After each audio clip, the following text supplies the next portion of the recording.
cum apropin quaret Iesus Ierusalem, vident civitatem, flevit super illa.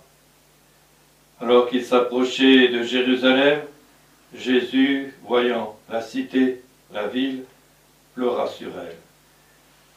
Au nom du Père et du Fils et du Saint-Esprit, ainsi soit-il. Comme le rappelle Saint Pierre dans sa deuxième épître, l'interprétation de la Sainte Écriture n'est pas libre, et donc on est tenu de s'en tenir au sens des saints docteurs, des papes et des pères de l'Église, mais c'est aussi une interprétation très riche. Cette interprétation, elle est fondée sur une science précise, et a priori, on peut être étonné de la façon dont les pères interprètent quand on ne sait pas le sens des mots-clés. Une des clés d'interprétation, c'est justement le sens symbolique des mots, et ce sens, il peut être, selon les circonstances, négatif ou positif. Par exemple, quand ils disent les yeux, c'est-à-dire les apôtres, et puis dans un autre passage, les pieds, c'est-à-dire les apôtres, on se demande, on peut croire que c'est factice et autre, mais quand on sait le sens symbolique, les yeux, c'est par là qu'on voit et par là qu'on se dirige, et donc c'est les apôtres en tant qu'ils dirigent le corps mystique, et les pieds, c'est ce qui soutient tout le corps, et donc comme les apôtres sont les colonnes de l'Église, sous cet angle, ils sont aussi les pieds. Par contre, les pieds, c'est aussi les membres les plus humbles du corps mystique, et par exemple quand Saint Grégoire commente sur le plan du sens mystique le fait que Sainte Marie-Madeleine essuie les pieds de notre Seigneur, il dit c'est porter secours aux membres les plus humbles du corps de notre Seigneur. Il y a plusieurs sens principaux. Le sens littéral, qui est souvent le sens historique, mais pas toujours, parce que dans les livres prophétiques, ce sens littéral, c'est le sens prophétique. Les prophéties elles-mêmes peuvent s'interpréter quant à un fait historique proche concernant l'Ancien Testament, mais aussi comme figure plus lointaine d'autres réalisations qui concernent principalement et notre Seigneur et son corps mystique qu'est la Sainte Église. Et puis il y a le sens tropologique ou moral qui concerne donc la vie de l'âme et les mœurs. Et puis il y a un sens mystique qui regarde principalement notre Seigneur en tant que tête de l'Église, donc aussi son corps mystique est la Sainte Église. Et puis il y a encore un sens qui regarde le ciel et la Jérusalem d'en haut. Voilà, c'est tous des sens qui se compénètrent, et donc sur un même passage. Alors, ces sens ne vont pas forcément pouvoir être appliqués à tous les chapitres et tous les versets de l'Écriture, mais c'est quand même d'une façon courante, on peut les y appliquer.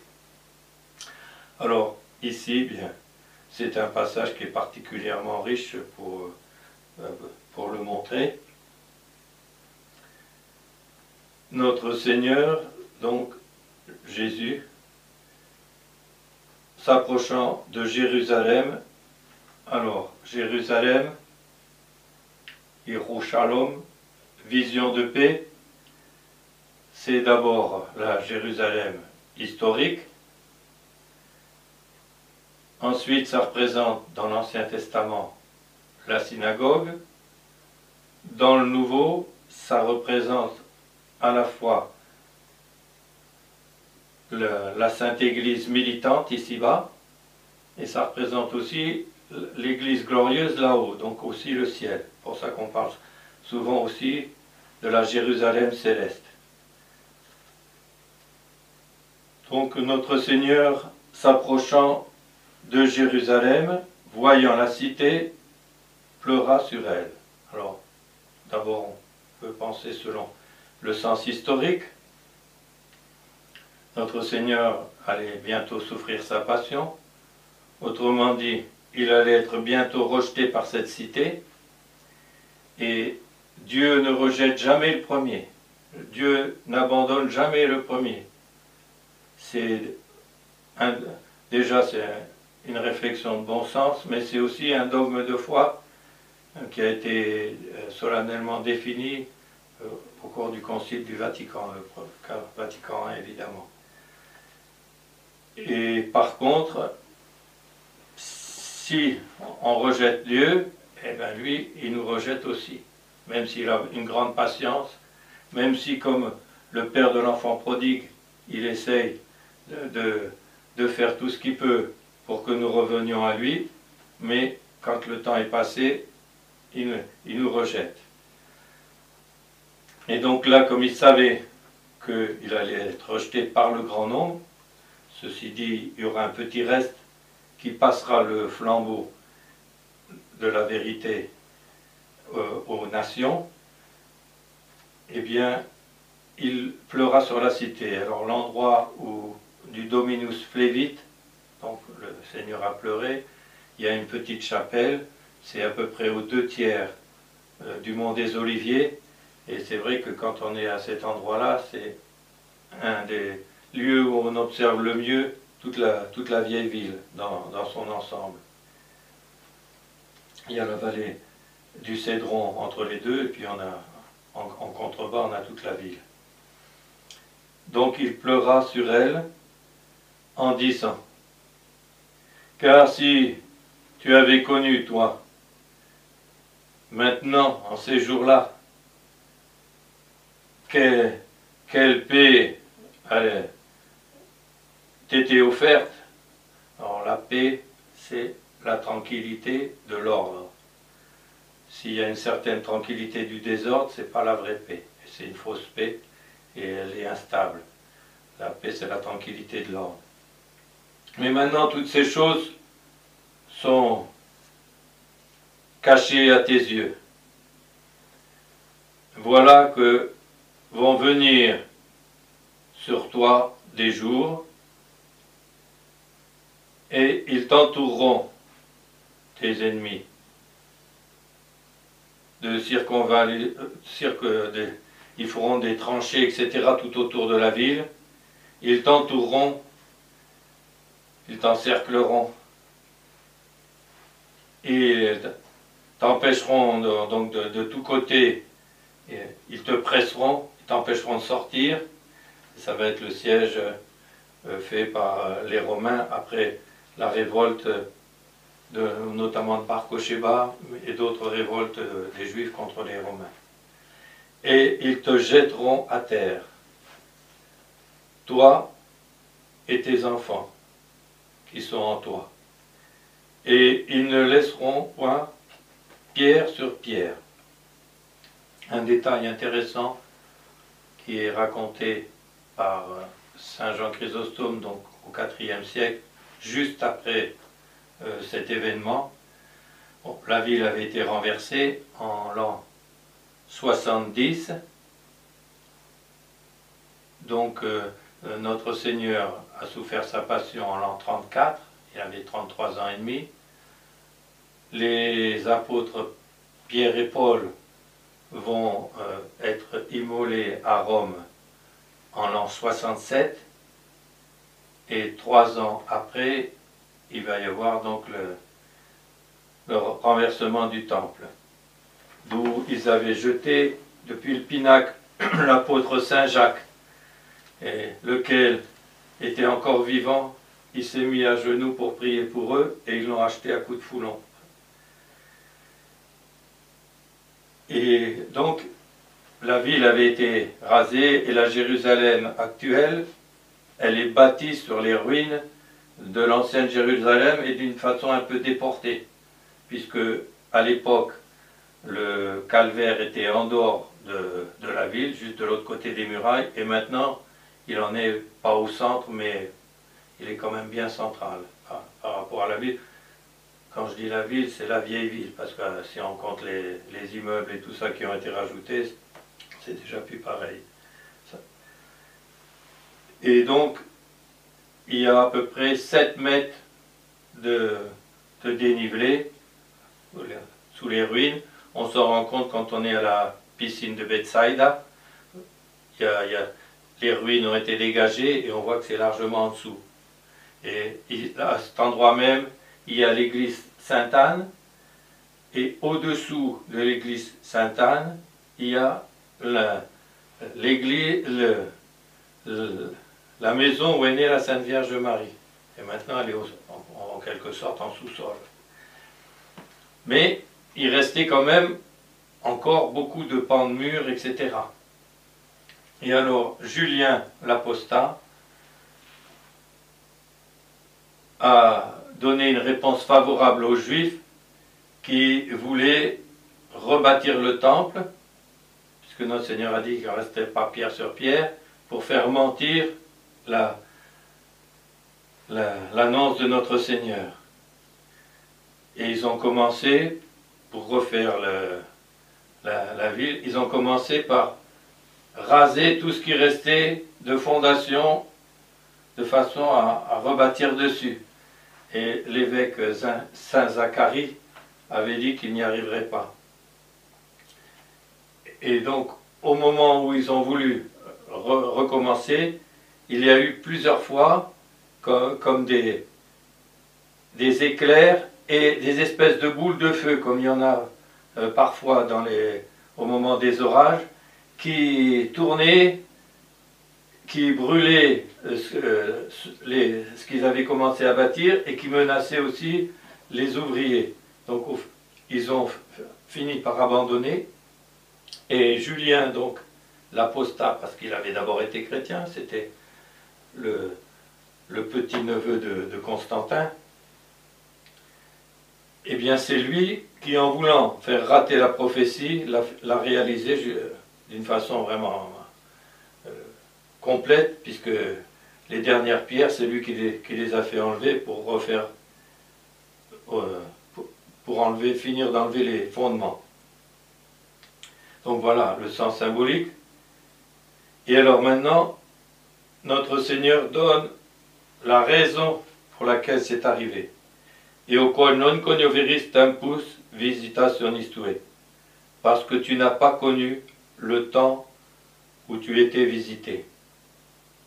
Alors, évidemment, la visite, c'était celle de notre Seigneur lui-même, Verbe incarné, qui avait été annoncé depuis longtemps par les prophètes.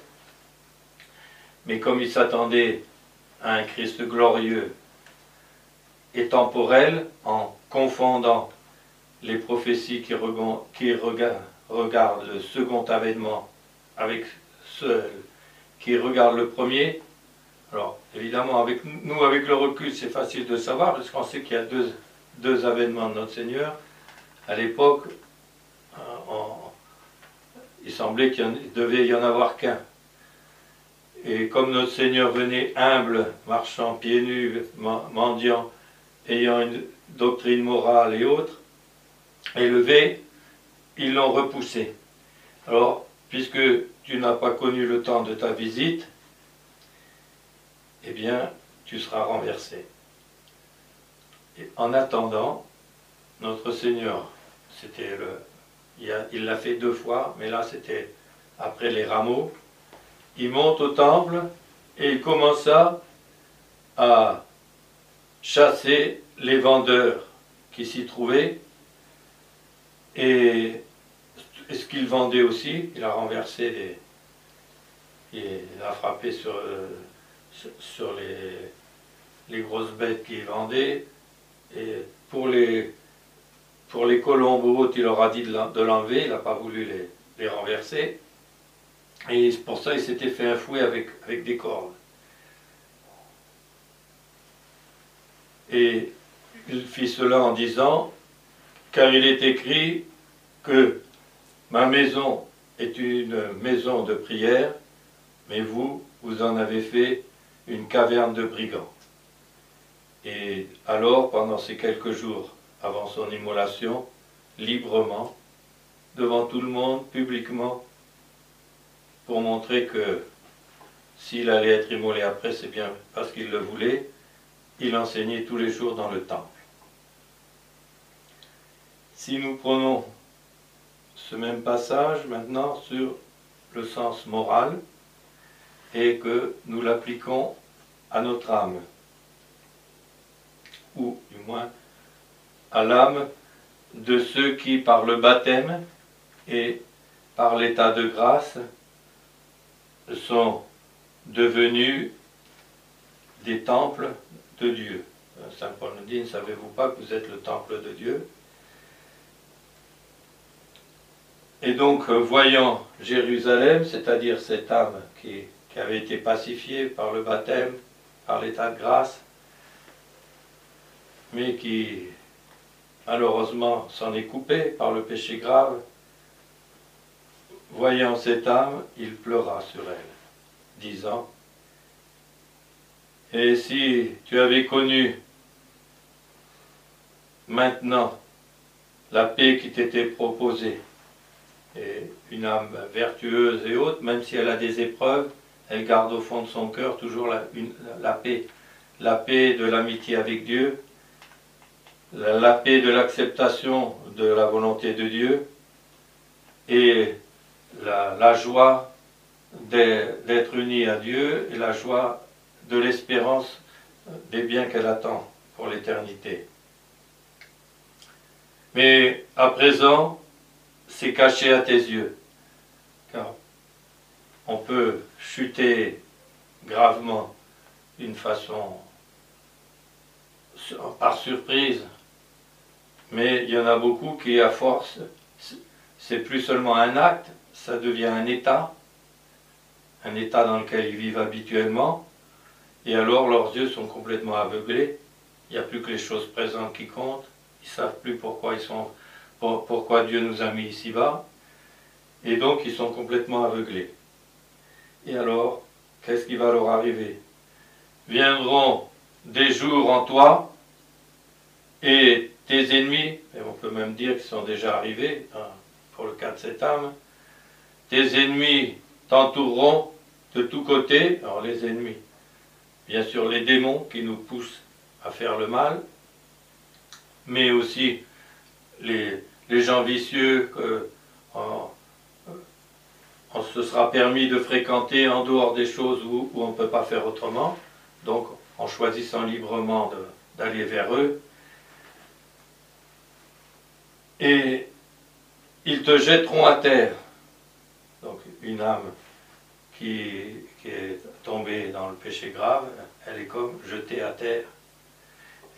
Elle est jetée à terre, elle se complaît dans les choses de la terre, etc.